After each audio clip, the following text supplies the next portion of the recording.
السلام عليكم ورحمة الله وبركاته، أعزائي مشاهدين ومتابعين قناة دايما عامر. أهلا ومرحبا بكم في فيديو جديد من فيديوهات دايما عامر.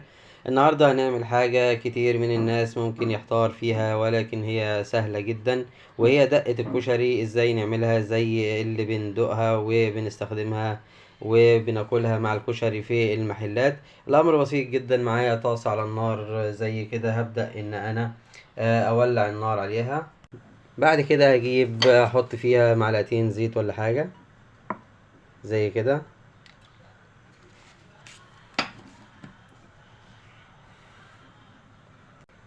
بعد كده هبدأ ان انا انزل بمعلقة التوم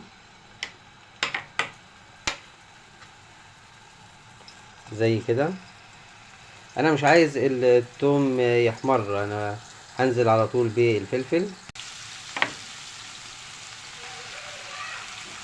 دول معلقتين برضو فلفل مفرومين، وهقلب. الريحة طبعا جميلة جدا.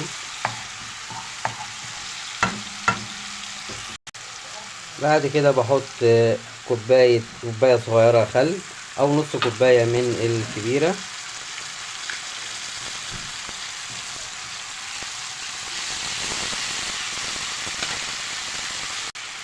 بعد كده هحط الكزبرة الناشفة معايا. بعد كده هبدأ احط المية.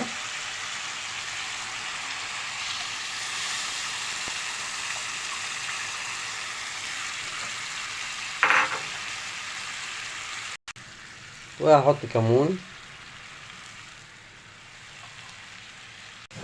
وهحط معايا ملح ابيض، وممكن كمان شطة اختياري.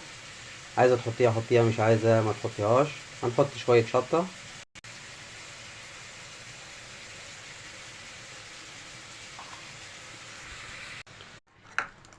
عندي كمان هنا ليمون انا مفرزه، هبدأ ان انا احطه على الخلطة دي. هو الليمون هيسيح وهيبقى كده هنا تمام.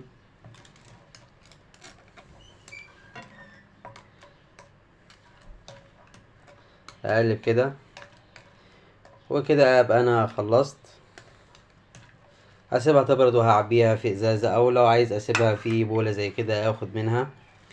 في نهاية الفيديو لو عجبتك الطريقة دوس لايك علشان الفيديو يوصل لأكبر عدد ممكن من الناس. ولو مش مشترك في القناة اشترك معنا في القناة وفعل زر الجرس عشان يوصلك مننا كل جديد. والسلام عليكم ورحمة الله وبركاته.